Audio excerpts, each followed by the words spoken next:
مالک العلام ذو الجلال والاکرام وحدہ لا شریک، مالک کائنات اور خالق ارض و سما کے لیے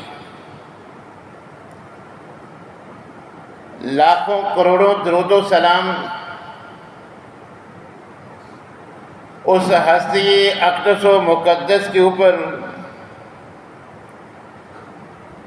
جن کا نام نامی اسم گرامی جناب محمد الرسول اللہ صلی اللہ علیہ وآلہ وسلم ہے۔ سامعین محترم، جس طرح ہر صاحب نصاب پر سونے چاندی، مال تجارت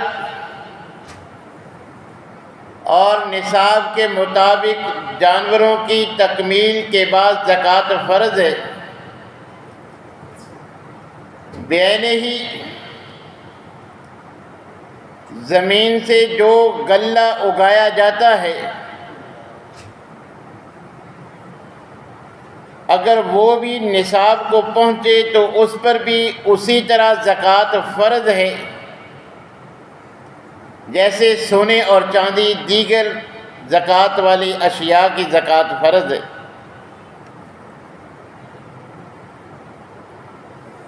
تو اللہ جل شانہ قرآن کریم میں اپنی نعمتوں کا ذکر فرمانے کے بعد فرماتے ہیں کہ وَهُوَ الَّذِي أَنشَأَ جَنَّاتٍ مَّعْرُوشَاتٍ وَغَيْرَ مَعْرُوشَاتٍ، کہ میں اللہ وہ ذات ہوں کہ جس نے تمہارے لیے ایسے باغات تیار کی ہیں کہ جن میں سے بعض چھپروں کے اوپر چڑھنے والی بیلوں کی صورت میں ہیں اور بعض باغات جو ہیں وہ ان کے علاوہ دیگر اقسام کے ہیں۔ وَالنَّخْلَ وَالزَّرْعَ، اسی طرح میں اللہ وہ ذات ہوں کہ جس نے تمہارے کھانے کے لیے کھجور زمین سے اگائی اور زمین سے کھیتی باڑی کا اہتمام فرمایا، مختلفاً اکلہ، کہ یہ کھیتی باڑی کے جن کی مختلف اقسام ہیں، اسی طرح والزیتون والرمان، زیتون اور انار جیسی نعمتیں زمین سے پیدا کی، متشابہن وغیر متشابہن، یہ زمین سے میرے اگائے ہوئے یہ پھل یہ بیل بوٹے، ان کے پھل بعض کے آپس میں مشتبہ ہیں، ملتے جلتے ہیں، اور بعض الگ الگ کیفیت کے ہیں۔ اللہ تبارک و تعالی اپنی ان نعمتوں کا جو اپنے بندوں کے لیے اللہ نے زمین سے پیدا کی ہیں ان کا ذکر فرمانے کے بعد فرماتے ہیں کلوا من ثمرہ اذا اثمر، تمہارے لیے یہ ساری نعمتیں ہیں، لہذا جب یہ قسمہ قسم کی بیل اور بوٹے پھل لے آئیں، پھل پک جائے، کھیتی باڑی جو ہے وہ فصلیں تیار ہو جائیں، اللہ تبارک و تعالی حکم فرما رہے ہیں کلوا من ثمرہ اذا اثمر، جب پھل تیار ہو جائے اس کا پھل استعمال کرو، کھاؤ، تمہارے کھانے کے لیے ہے، اس کو کھاؤ، اور یاد رکھو وَآتُوا حَقَّهُ يَوْمَ حَصَادِهِ، اگر پیداوار نصاب تک پہنچتی ہے تو اللہ تبارک و تعالیٰ فرماتے ہیں جب فصل تیار ہو جائے تم اس کو کاٹو، پھل اتارو، اسی وقت اسی دن جو اس مال میں، اس نعمت میں حقداروں کا میں نے حق رکھا ہے وہ بھی اسی دن ادا کرو۔ تمہارے کھانے کے لیے ساری نعمتیں تمہارے لیے، ان کو استعمال کرو، مگر مال کی محبت میں جو ان میں دوسروں، غریبوں، یتیموں، مسکینوں کا میں نے حق رکھا ہے وہ بھی اسی وقت ادا کرو۔ اور یاد رکھو وَلَا تُسْرِفُوا، حد سے کسی انداز میں بھی تجاوز نہ کرو کہ بنتا زیادہ ہے تم کم دو، پیداوار کا عمدہ نسل کا خود رکھو، اور غرباء کو دینے کے لیے جو ناقص ہے، جو کم قیمت والا ہے، گھٹیا ہے، وہ ان کو دے دو، کسی انداز میں بھی زیادتی نہ کرو۔ اس معاملہ میں کسی انداز میں زیادتی کی اجازت نہیں۔ اِنَّهُ لَا يُحِبُّ الْمُسْرِفِينَ، یاد رکھو اگر حد سے تجاوز کرو گے اللہ کو یہ ادا اور ایسے انسان پسند نہیں ہے۔ پھر اللہ کی طرف سے مشکلات کا، قسمہ قسم کے عذابوں کا، فصلوں کے نقصان کی صورت میں تمہیں سامنا کرنا پڑے گا۔ لہذا یہ ساری نعمتیں جو زمین سے پیدا ہوتی ہیں تمہارے لیے، تم نے کھانی بھی ہیں، استعمال بھی کرنی ہے، اور اگر نصاب کو پہنچتی ہیں ان میں غیروں کا حق بن جاتا ہے، وہ حقداروں کو حق بھی اسی وقت دینا۔ اسی طرح سورہ نور میں اللہ تبارک و تعالیٰ فرماتے ہیں وَآتُوهُم مِّن مَّالِ اللَّهِ الَّذِي آتَاكُمْ، کہ جو مال میں اللہ نے تم کو عطا کیا ہے، مت سمجھنا کہ یہ ہماری سمجھ بوجھ کا نتیجہ ہے، ہماری محنت، ہماری لگن اور ہماری جو ہے وہ فہم و فراست کی بنا پر ہے۔ ہم نے تم کو عطا کیا ہے۔ کتنے تم سے اچھے اس فیلڈ کے ماہر اپنے آپ کو سمجھنے والے، ان کا نقصان تم اپنی آنکھوں سے دیکھتے ہو۔ لہذا یہ بات، یہ حقیقت یہ جان لو کہ آتاکم، یہ مال میں اللہ نے تم کو دیا ہے۔ لہذا ان میں جن حقداروں کا میں نے حق رکھا ہے ان کو تم نے ادا کرنا ہے۔ اسی طرح سورہ القصص میں اللہ تبارک و تعالیٰ فرماتے ہیں وَابْتَغِ فِي مَا آتَاكَ اللَّهُ الدَّارَ الْآخِرَةَ، جو اللہ نے تمہیں عطا کیا ہے فصلوں کی صورت میں، باغات کی صورت میں، کسی بھی انداز میں اللہ نے تمہیں نعمتوں سے نوازا ہے، تو اب کل قیامت کے دن کے لیے اس میں سے خرچ کر کے اللہ کی رضا حاصل کر کے آخرت کی زندگی کو سنوار لو، اس میں سے خرچ کرو۔ اسی طرح سورہ بقرہ میں اللہ تبارک و تعالیٰ فرماتا ہے یا ایھا الذین آمنوا، اے ایمان والو، انفقوا من طیبات ما کسبتم، کہ جو تم کمائی کرتے ہو، یا پھر وَمِمَّا أَخْرَجْنَا لَكُمْ، ہم زمین سے تمہارے لیے پیدا کرتے ہیں۔ اللہ تبارک و تعالیٰ فرماتے ہیں کہ ان پاکیزہ نعمتوں میں سے جن پر میں نے خرچ کرنے کا حکم دیا ہے، ان نعمتوں میں سے ان پر بھی خرچ کرو۔ ایمان والوں سے مخاطب ہو کر اسپیشل اللہ ان کو حکم دے رہے ہیں کہ یہ زمین سے جو میں نے تمہارے لیے نعمتیں اگائی ہیں، یا پھر کسی دوسرے انداز میں تم کو مالدار بنا دیا ہے،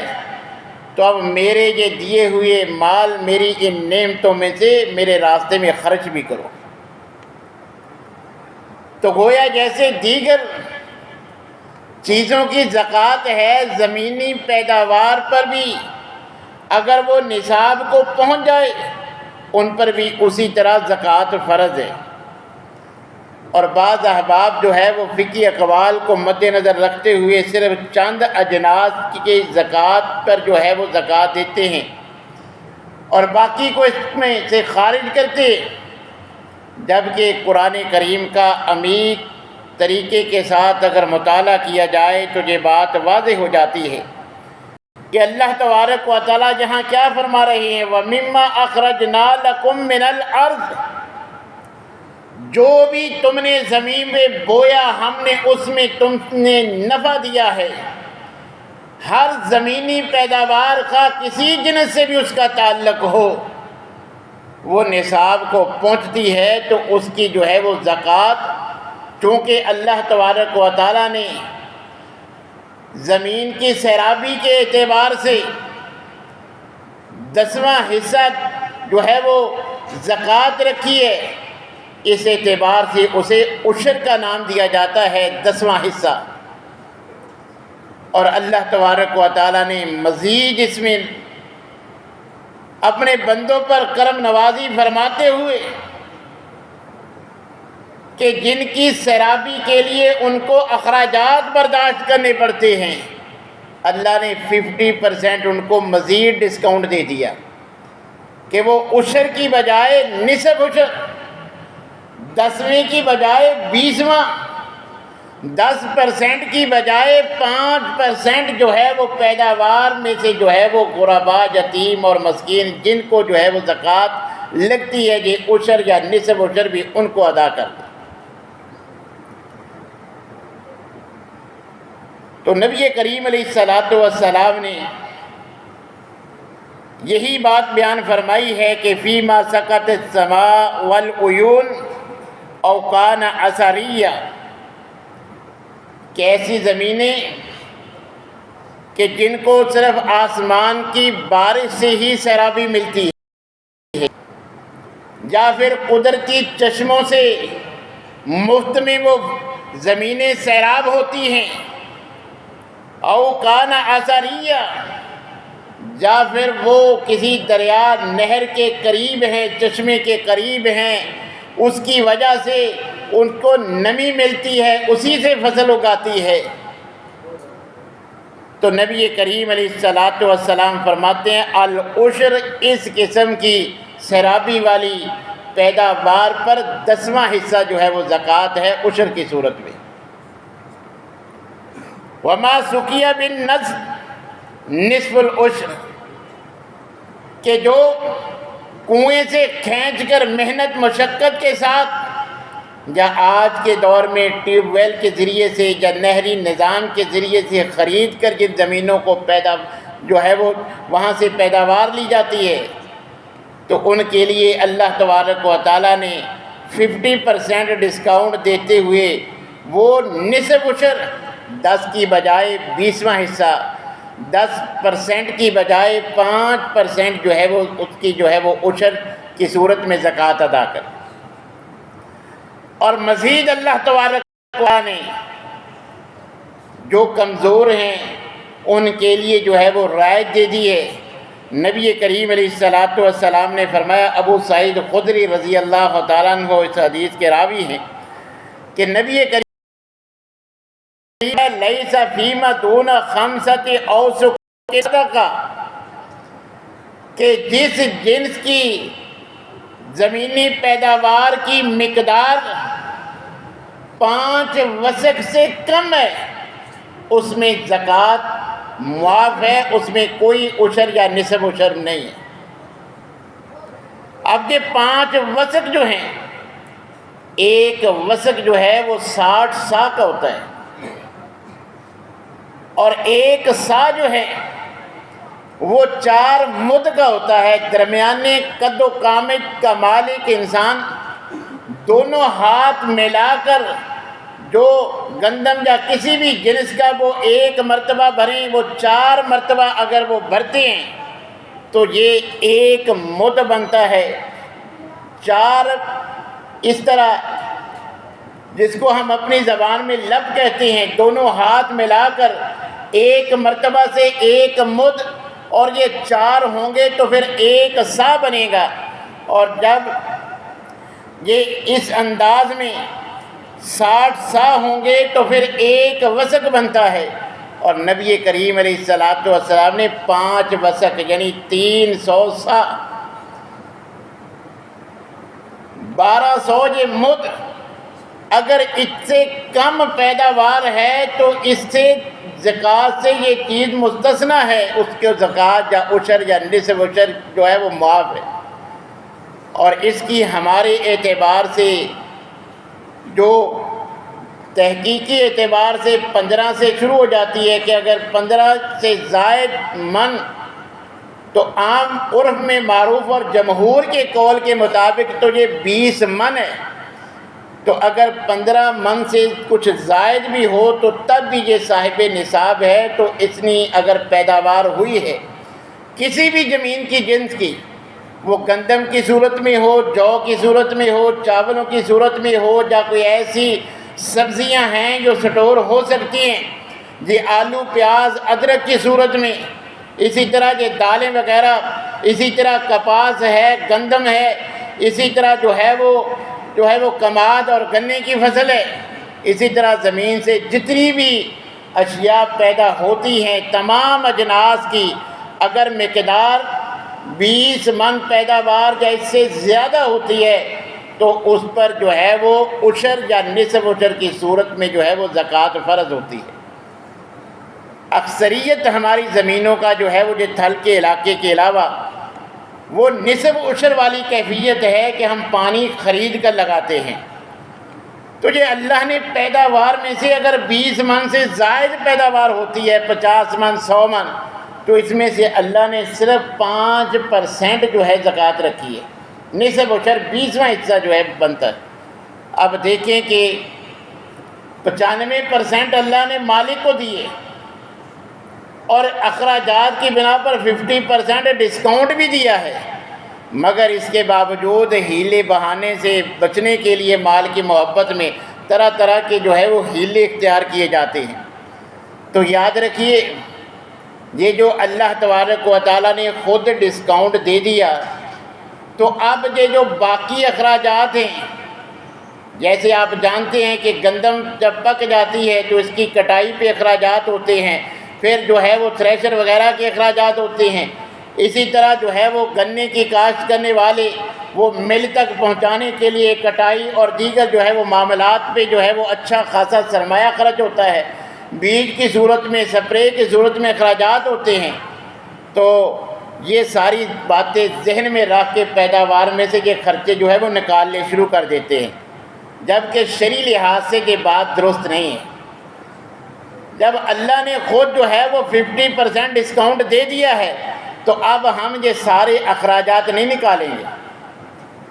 جس نے زمین ٹھیکے پر لی ہے، پہلا مسئلہ ذہن نشین کر لیں، جس نے فصل بوئی ہے، اگائی ہے، فصل پیداوار حاصل کی ہے، یہ عشر یا نصف عشر کی صورت میں زکوٰۃ اسی نے دینی ہے جس نے پیداوار اگائی، زمین کے مالک نے نہیں دینی۔ جس کی فصل ہے، جس نے بوئی ہے، کاٹی ہے، اگر نصاب کو پہنچتی ہے تو اس نے دینی ہے، اور اس میں سے ٹھیکے کی رقم جو ہے وہ نکالنی نہیں ہے کہ سال کی اتنی جو ہے وہ ٹھیکے کی رقم بنتی ہے، اتنی کی میں نے گندم فروخت کی ہے، ٹھیکے کی اتنی نکال کے باقی کا حساب کر کے زکوٰۃ دی، بات درست نہیں۔ اخراجات کی بنا پر 50% ڈسکاؤنٹ ایسی زمین کے مالکوں کے لیے اللہ نے خود دے دیا ہے۔ اب اگر 20 من سے زائد پیداوار ہے، بغیر کوئی خرچہ نکالے، نہ بیج کے، نہ سپرے کے، نہ باقی معاملات کے، نہ گہائی کے، نہ کٹائی کے، کوئی خرچے نہیں نکالیں گے، 20 من سے اگر زائد ہے تو اس پر زکوٰۃ فرض ہے، اور اکثریتی زمین کے اعتبار سے 20واں حصہ 5% جو ہے وہ پیداوار کا حصہ جن کو زکوٰۃ لگتی ہے ان لوگوں کو جو ہے وہ ہم نے دینی ہے۔ اسی بات کے اس آیت کریمہ میں اللہ نے حکم دیا ہے، کلوا من ثمرہ اذا اثمر، کھیتی پک جائے، باغ جو ہے وہ پھل پک جائے تو اس میں سے کھاؤ، وآتوا حقہ یوم حصادہ، اس کی کٹائی کے دن، اس کی گہائی کے دن جو حقداروں کو اس میں سے حق ہے۔ اور یاد رکھیے یہ الفاظ بھی اللہ نے ایسے استعمال کیے ہیں کہ ہمیں سمجھ لینا چاہیے۔ اللہ نے یہ نہیں کہا کہ میں نے جو تمہیں دیا اس میں سے دو،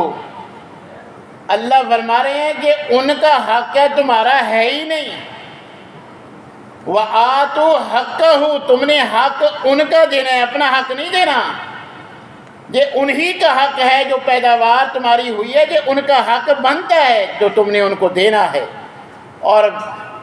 اس کو جو ہے وہ جب وہ تم اپنے گھر میں لاؤ اسی وقت تم نے دینا ہے، اس میں ٹال مٹول، ہیلے بہانے اور سستی نہیں کرنی۔ اور اسی طرح ایک ہمارے معاشرے میں جو ہے وہ بٹائی کی صورت بھی چلتی ہے، تو عشر سے بچنے کے لیے کیا کرتے ہیں کہ دونوں فصل جو ہے وہ الگ الگ کر لیتے ہیں، کیونکہ نصاب 20 من ہے، اب 30 من گندم ہوئی ہے، ایک ہی زمین ہے، دوسرے نے بوئی ہے، اب ان کی 15 من الگ کر لیں گے تو زکوٰۃ نہیں بنے گی۔ شرعی لحاظ سے یہ معاملہ درست نہیں ہے۔ پہلے اگر 20 من سے زائد کوئی بھی فصل کی پیداوار ہے، پہلے اس میں سے عشر دیں گے، پھر اس کو جو ہے وہ ڈیوائیڈ کریں گے، تقسیم کریں گے۔ یہ زکوٰۃ سے بچنے کے لیے دینے سے پہلے الگ ہو جائے گا تو زکوٰۃ سے بچ جائیں گے۔ یہ ہیلا شرعی لحاظ سے درست ہے، نہ اخراجات نکالنے ہیں، نہ اس طرح جو ہے وہ ساری فصل کو، پیداوار کو جو ہے وہ الگ الگ کر کے جو ہے وہ نصاب سے بچنے کی کوشش کرنی ہے۔ اور اسی طرح نبی کریم علیہ السلام نے اس وقت کی فصلوں کے بارے میں خود وضاحت فرما دی تھی، تو آج بھی بعض ہمارے معاشرے میں بھی وہی جو ہے وہ صورتیں جائز ہے، اور وہی صورتیں جو اس وقت نبی صلی اللہ علیہ وسلم نے جن سے منع کیا تھا آج بھی ناجائز ہیں۔ اگرچہ اس وقت جو ہے وہ کھجوروں کے بارے میں معاملات تھے، نبی کریم علیہ السلام نے پھل پک کر تیار ہونے سے پہلے جو ہے وہ اس کی فروخت سے منع کیا تھا۔ تو اب ہمارے معاشرے میں بھی بعض صورتیں اس کی جو ہے وہ ابھی بھی، کہ ابھی گندم بوئی نہیں ہوتی، اسی وقت اس کا جو ریٹ طے کر کے جو ہے اس کا سودا کر لیتے ہیں۔ یہ شرعی لحاظ سے جو ہے وہ صورت درست نہیں ہے۔ تو اللہ تبارک و تعالیٰ نے جب ہمیں یہ پیداوار دی ہے تو جہاں کھانے کا حکم دیا ہے، استعمال کا حکم دیا ہے، وہاں اس میں سے جو حقداروں کا حق بنتا ہے وہ ادا کرنے کا بھی جو ہے وہ حکم دیا ہے۔ اور اگر ہم وہ حکم مانتے ہوئے ادا کریں گے، صحیح مسلم کی وہ حدیث ذہن میں لے آئیں کہ غیب سے آواز آتی ہے کہ فلاں کے باغ کو پانی سے سیراب کرو، تو بادل اکٹھا ہو کے اس کو فصل کو جو ہے وہ سیراب کرتا ہے۔ اور دوسرا سورہ قلم میں آپ باغ والوں کا قصہ پڑھ لیں کہ جنہوں نے یہ زکوٰۃ دینے سے، غریبوں کو دینے سے اپنی فصل کو بچانے کی کوشش کی تھی کہ منہ اندھیرے ہم جو ہے وہ اندھیرے کا فائدہ اٹھا کے ساری جو ہے وہ گھر میں لے آئیں گے، فصل اٹھا کے سارا پھل جو ہے غریبوں کے پہنچنے سے پہلے ہی ہم لے آئیں گے، تو ان کا جو کیا حشر ہوا تھا کہ کیسے اللہ نے ان کو محروم کر دیا تھا۔ تو اگر ہم چاہتے ہیں کہ اللہ تعالی ہماری فصلوں میں بھی، ہماری پیداوار میں بھی، ہماری جو بھی اللہ نے ہمیں نعمتوں سے نوازا ان میں برکتیں نازل فرمائے، ان میں کسی قسم کی زمینی آسمانی آفات سے نقص پیدا نہ ہو، تو ہمیں بھی اللہ تبارک و تعالیٰ کا حکم مانتے ہوئے اور جیسے زکوٰۃ کے بارے میں اللہ تعالیٰ نے یہ زکوٰۃ کے مصارف بیان کیے ہیں، جن کو زکوٰۃ لگتی ہے، یہ عشر بھی یا نصف عشر، یہ فصلوں کی پیداوار کی زکوٰۃ بھی انہی کو ہم نے دینی ہے۔ اسی طرح جو باقی جو ہے جو فرضی صدقات ہوتے ہیں، جیسے رمضان میں فدیے کی صورت میں، فطرانے کی صورت میں، یہ جو مستحقین زکوٰۃ ہیں یہ ان کو لگتی ہے۔ اور اس کی سب سے بہتر صورت یہ ہے کہ ہمارے عزیز رشتہ دار، جو ہمارے خاندان کے افراد جن کے حوال سے میں اور آپ واقف ہیں کہ ہمارے رشتہ داروں میں کون یتیم ہے، کون بیوہ ہے، کون بیمار ہے، کس کے اخراجات زیادہ ہیں، آمدن کتنی ہے، ہم سب ان کے حوال سے واقف ہیں۔ تو اللہ تبارک و تعالی اگر ہم اپنے ان رشتہ داروں کو جو مستحق زکوٰۃ ہیں، زکوٰۃ یہ عشر یہ ان کو دیں گے تو اللہ تعالیٰ اجر ڈبل دیتے ہیں۔ تو ہمیں یہ جو مانگنے والے جو ہمارے معاشرے میں ہیں ان کو دینے کی بجائے اسی طرح جو ہے وہ دیگر جو صورتیں ہیں ان تک پہنچانے کے لیے، آپ احباب جانتے ہیں کہ ہماری یہ ساری معیشت کا، ہماری مہنگائی کا سارا جو ہے یہ صحرا یہ تھرڈ مین پہ ہے۔ اللہ نے ہمیں حکم دیا ہے کہ حقداروں کو حق دینا ہے، ہم حق اکٹھا کرنے والوں کو دیتے ہیں تو وہ اربوں روپے کے ان کے اخراجات ہوتے ہیں، تو حقداروں تک جو ہے وہ ہزاروں میں مال پہنچتا ہے۔ تو اللہ نے مجھے اور آپ کو پابند کیا ہے کہ یہ حقداروں کو تم نے حق دینا ہے، یہ نہیں کہ جو کہتے ہیں کہ ہمیں دے دو ہم حقداروں کو پہنچا دیں گے۔ جب ہمارے پاس حقدار موجود ہیں، رشتہ داروں میں موجود ہیں، خاندانوں میں موجود ہیں، تو اب دیکھیں کہ ہر خاندان میں زیادہ زیادہ 5% زکوٰۃ لینے والے ہیں، 95% زکوٰۃ دینے والے ہیں۔ مگر ہم سمجھتے ہیں کہ رشتہ دار تو ہم سے سب جو ہے وہ نیچے ہونے چاہیے، سب سے زیادہ پاور، سب سے زیادہ اچھی حیثیت اور سٹیٹس میرا ہونا چاہیے، میرے خاندان میں، میری برادری میں میرے ہم پلہ کوئی نہیں ہونا چاہیے۔ اسی میں کو ختم کرنے کے لیے اللہ نے اجر ڈبل رکھ دیا کہ اپنوں کو دے گا میں اللہ اجر بھی ڈبل دوں گا۔ تو لہٰذا جو ہماری جان پہچان میں غریب، یتیم، مسکین جن کو زکوٰۃ لگتی ہے ان کو دینے کے ہم پابند ہیں، ہمیں انہی کو دینا چاہیے۔ اللہ تبارک و تعالیٰ سے دعا ہے کہ اللہ تعالیٰ ہر معاملہ میں کتاب و سنت کی اتباع کرنے کی توفیق عنایت فرمائے۔ وآخر دعوانا